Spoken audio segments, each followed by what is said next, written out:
Hello students, welcome to my YouTube channel Buniyad Urdu. Students, आज हम J K board class 10th social science की एक answer sheet को check करेंगे। बच्चों, आप इस वीडियो को आखिर तक ज़रूर देखना, क्योंकि आपको इस वीडियो में ये पता चलेगा कि एग्ज़ाम में आपको किस तरह लिखना है। ठीक है, तो चलिए देखते हैं। सबसे पहले मैं आपको बता दूं कि सोशल साइंस का पेपर जो है वो 80 मार्क्स का रहेगा। टोटल आवर्स जो हैं वो आपको 3 आवर्स मिलेंगे लिखने के लिए, और टोटल नंबर ऑफ़ क्वेश्चंस जो हैं वो 17 होंगे। ठीक है, तो देखें, सोशल साइंस के पेपर में आपको 4 सेक्शंस पूछे जाएंगे। सेक्शन ए जो है ऑब्जेक्टिव टाइप क्वेश्चंस का रहेगा। सेक्शन बी में आपको शॉर्ट आंसर टाइप क्वेश्चंस होंगे। सेक्शन सी जो है वो लॉन्ग आंसर टाइप क्वेश्चंस का होगा, और सेक्शन 4 जो है वो मैप बेस्ड क्वेश्चन होगा। ठीक है, तो बच्चे ने किस तरह इन क्वेश्चंस को अटेम्प्ट किया है, चलिए देखते हैं। सबसे पहले पहला पार्ट जो है पहले क्वेश्चन का, Napoleonic code was introduced in the year 1804। ठीक है, तो बच्चे ने 1804 लिखा है, मीन्स ये बच्चे का ठीक है। दूसरे का सही आंसर ऑल ऑफ दीज है। ठीक है, तो ये भी इसका ठीक है। उसके बाद तीसरे का 1947 ठीक है। चौथे का है एग्री एंड कल्चरा, तो ये भी ठीक लिखा है। पांचवें नंबर पर है नेशनल कॉन्फ्रेंस, इसका सही आंसर नेशनल कॉन्फ्रेंस ठीक है। छठा जो है इसका ट्रू आएगा, तो ये भी ट्रू है। ठीक है, ठीक लिखा है। उसके बाद जूट, 7वें नंबर पर जूट ठीक है। 8वां है बाल गंगाधर तिलक, बाल गंगाधर तिलक, ये ठीक है। 9वें नंबर पर इसका सही आंसर सी पार्ट है, ठीक है।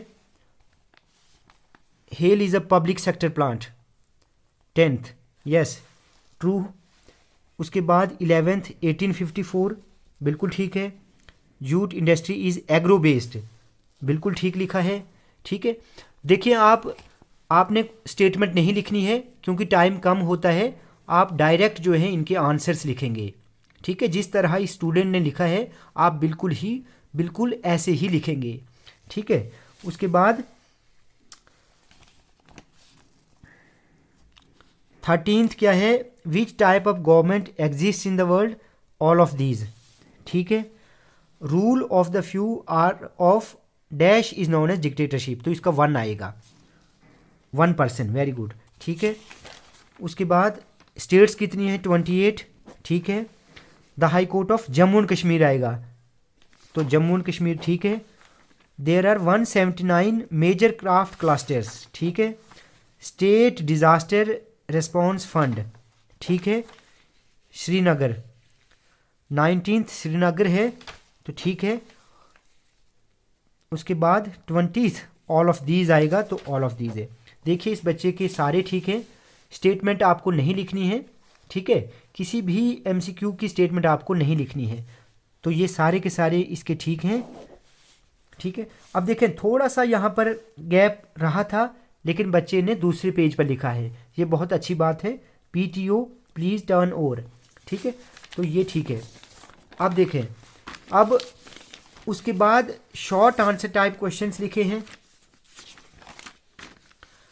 स्टेटमेंट आपको क्वेश्चन की नहीं लिखनी है, सीधा लिखा है क्वेश्चन नंबर 2 आंसर। ठीक है, तो देखिए 40 to 60 वर्ड्स तक बोला है, और बिल्कुल बहुत अच्छे से स्टूडेंट ने लिखा है। देखो डेट को कैसे मार्क किया है, आप बिल्कुल एग्जाम में ऐसे ही मार्क करेंगे। जो इंपॉर्टेंट डेट्स होंगी आप उनको अच्छे से मार्क करना, बिल्कुल ठीक है। जो कुछ लिखा है बहुत अच्छे से लिखा है, तो इसमें बराबर बच्चे को 3 मार्क्स मिलेंगे। दूसरा देखें, तीसरा क्वेश्चन जो है, तीसरे क्वेश्चन में 3 नंबर का है ये, तो बच्चे ने 3 पॉइंट्स लिखे हैं। देखो किस तरह बिल्कुल साफ साफ लिखा है, ठीक है। तो ये आंसर भी बिल्कुल करेक्ट है, 3 मार्क्स मिलेंगे। उसके बाद फोर्थ क्वेश्चन है कॉन्सिक्वेंसेस ऑफ ग्रेट डिप्रेशन। बिल्कुल ठीक है, 2 पॉइंट इधर लिखे हैं, तीसरा पॉइंट इधर आगे लिखा है, बिल्कुल ठीक है। इसमें भी बच्चे को 3 पॉइंट्स मिलेंगे। देखो, एक क्वेश्चन लिखने के बाद बच्चे ने 1-2 लाइन छोड़ी है, ठीक है, ताकि गैप बना रहे और चेक करने वाले को आसानी रहे, और वो बिल्कुल अच्छे से आपको मार्क्स दे देगा। आपने हर क्वेश्चन लिखने के बाद 1-2 लाइन जो है वो छोड़नी है, ठीक है। देखें, फोर्थ क्वेश्चन लिखने के बाद 2 लाइनें छोड़ी गई हैं फिफ्थ आंसर के लिए। और देखो, बिल्कुल क्वेश्चन क्या है कि describe the important features of rice cultivation, क्योंकि ये 3 मार्क्स का है, बच्चे ने बिल्कुल एग्जैक्ट जो है उसको 3 पॉइंट्स में डिस्क्राइब किया है, तो यहाँ पर बराबर 3 मार्क्स मिलेंगे बच्चे को। उसके बाद 4 डिफरेंट टाइप्स ऑफ कोल, तो देखो किस तरह एक्सप्लेन किया है, इनको अंडरलाइन कैसे किया है, एंथ्रासाइट, बिटुमिनस, लिग्नाइट और पीट, इनको 1-1, 2-2 लाइन्स में इनको डिस्क्राइब किया है, और बिल्कुल एप्ट एंड एप्रोप्रिएट लिखा है, ठीक है। तो आप एग्जाम में बिल्कुल ऐसे ही लिखेंगे। उसके बाद 7th क्वेश्चन है, ठीक है, यहाँ पर यूनियन लिस्ट, स्टेट लिस्ट और कॉन्करेंट लिस्ट, इनको अलग अलग करना है, ठीक है, इन सब्जेक्ट्स को। लेकिन बच्चे के पास स्पेस कम है, इसीलिए बच्चे ने डायरेक्ट 8th क्वेश्चन जो है वो शुरू किया है, ठीक है। 8th क्वेश्चन, 7th क्वेश्चन इस स्टूडेंट ने नेक्स्ट पेज पे लिखा है, बिल्कुल ठीक है ये। अब देखें, अगर आपको स्टेट लिस्ट, यूनियन लिस्ट और कॉन्करेंट लिस्ट के बारे में पूछा जाएगा तो आप बिल्कुल इन सब्जेक्ट्स को ऐसे अलग अलग करके लिखेंगे। देखो किस तरह अच्छे से बताया है कि यूनियन लिस्ट में डिफेंस आएगा, बैंकिंग, कम्युनिकेशन, ठीक है, स्टेट लिस्ट में पुलिस है, एग्रीकल्चर, ट्रेड है, ठीक है, इनको अलग अलग करना था। उसके बाद कॉन्करेंट लिस्ट में एजुकेशन है, फॉरेस्ट है और मैरिज है, ठीक है, तीनों को अलग अलग करके लिखा है और कैसे कॉलम बनाया है बिल्कुल अच्छे तरीके से। उसके बाद 9th क्वेश्चन जो है,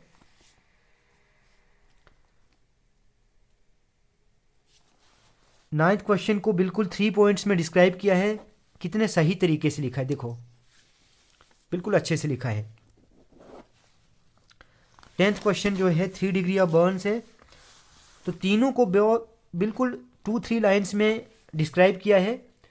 अकॉर्डिंग टू टाइम बच्चे ने लिखा है, इसमें से मार्क्स काटने की कोई चांस नहीं है बच्चे को, तीनों 3 मार्क्स पूरे के पूरे मिलेंगे, ठीक है। उसके बाद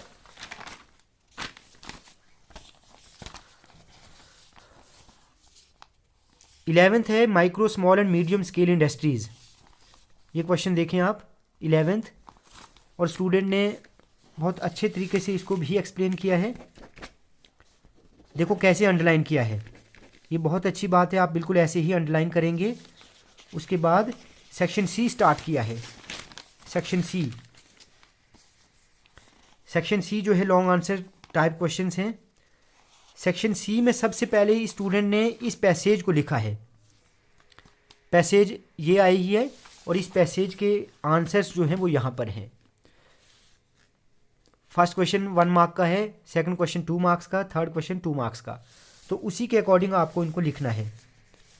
फर्स्ट क्वेश्चन 1 मार्क्स का है, बिल्कुल सही लिखा है। सेकंड क्वेश्चन 2 मार्क्स का है, तो सेकंड क्वेश्चन देखें क्या था, what was the thinking of conservative Indians.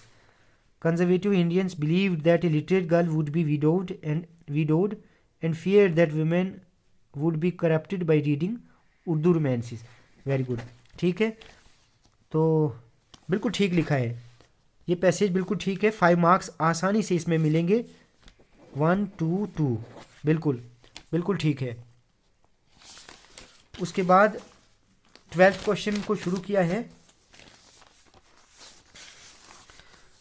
12th question German unification की थी, बिल्कुल ठीक है, ठीक लिखा है। देखो कैसे अंडरलाइन किया है, बहुत सही है ये, ठीक है। 5 मार्क्स का है तो 5 मार्क्स इसमें बराबर मिलेंगे। उसके बाद क्वेश्चन पूछा गया है, name the soils found in India, discuss any one in detail. कौन कौन सी सॉइल्स हैं? Alluvial soil, black soil, red and yellow soil है, एरिड सॉइल, लेटरॉइड सॉइल है, फॉरेस्ट सॉइल। ठीक है, और एक को एक्सप्लेन करना है तो एलुवियल सॉइल को एक्सप्लेन किया है। ये लॉन्ग आंसर क्वेश्चन है, देखो बिल्कुल ठीक लिखा है जो कुछ लिखा है। एलुवियल सॉइल की 2 टाइप्स हैं, बांगर और यहां पर आर लिखना चाहिए था इसको, बांगर सॉइल और खादर सॉइल। इतनी लिटिल मिस्टेक चलती है, तो ये क्वेश्चन भी बच्चे का बिल्कुल ठीक है। ठीक है, उसके बाद 14th क्वेश्चन जो है मॉडर्न टाइम, कुछ देखो देखो क्या अच्छे से लिखा है, कितना अच्छे से लिखा है, बराबर 5 पॉइंट्स जो है लिखे हैं। ठीक है, ज़्यादा आप ये नहीं सोचना कि आप शीट्स भरने की कोशिश करेंगे, नहीं, ऐसा कुछ नहीं होता। आंसर बिल्कुल एप्ट एंड अप्रोप्रिएट होगा तो आपको मार्क्स आसानी से मिलेंगे। ठीक है, तो उतना ज़्यादा लंबा लिखने की कोशिश नहीं करना फालतू, जो आंसर है आप वही लिखेंगे। बिल्कुल ठीक लिखा है। अब देखो, याद रखना स्टूडेंट्स, आपकी जो आंसर शीट होगी, आंसर शीट के लास्ट में आपको एक इंडियन पॉलिटिकल मैप और एक वर्ल्ड मैप बना होगा। ठीक है, आंसर शीट के लास्ट पेज पर। तो आपने इनको कैसे फिल करना है, देखो यहाँ पर क्या है कि in an outline map of India locate and label the following sea ports any 3। आपको कोई 3 सी पोर्ट्स जो है वो इंडियन पॉलिटिकल मैप पर फिल करने हैं। तो स्टूडेंट ने देखो कैसे किया है, सी पोर्ट्स लिखा है, मुंबई 1, मैंगलोर 2 और कोची 3। देखो कैसे इनको सही तरीके से फिल किया है, आप बिल्कुल ऐसे ही इनको लोकेट करेंगे, 3 मार्क्स आसानी से मिलेंगे। उसके बाद वर्ल्ड पॉलिटिकल मैप को कैसे फिल किया है, लेबल यानी two non federal countries, two non federal countries हैं, नॉन फेडरल कंट्रीज। ये मैप मैंने आपको कल ही समझाया था आपको कैसे फिल करना है। एक बच्चे ने जापान को फिल किया है, बिल्कुल निशान लगाया है, उसके बाद एरो लगा के जापान लिखा है, उसके बाद यूके, बिल्कुल ठीक है। तो ये 2 नॉन फेडरल कंट्रीज बच्चे ने फिल किए हैं, 2 मार्क्स आसानी से मिलेंगे। ठीक है, तो ये रिप्रेजेंटेशन है, ये प्रेजेंटेशन है। ठीक है, किस तरह लिखा है, एक आंसर लिखा, 1-2 लाइन छोड़ी, नेक्स्ट क्वेश्चन स्टार्ट किया फिर। ठीक है, बिल्कुल देखो देखो कितने अच्छे से लिखा है, जो डेट्स वगैरह हैं उनको हाईलाइट किया गया है। तो सारे के सारे क्वेश्चन इस बच्चे के ठीक हैं, 80 आउट ऑफ 80 इसको मार्क्स मिलेंगे। ठीक है, तो आपको भी एग्ज़ाम में इसी तरह लिखना है अगर आपको पूरे मार्क्स चाहिए तो। बच्चों, वीडियो आपको अच्छी लगी हो तो आप इस वीडियो को लाइक और शेयर करें और चैनल को ज़रूर सब्सक्राइब करें।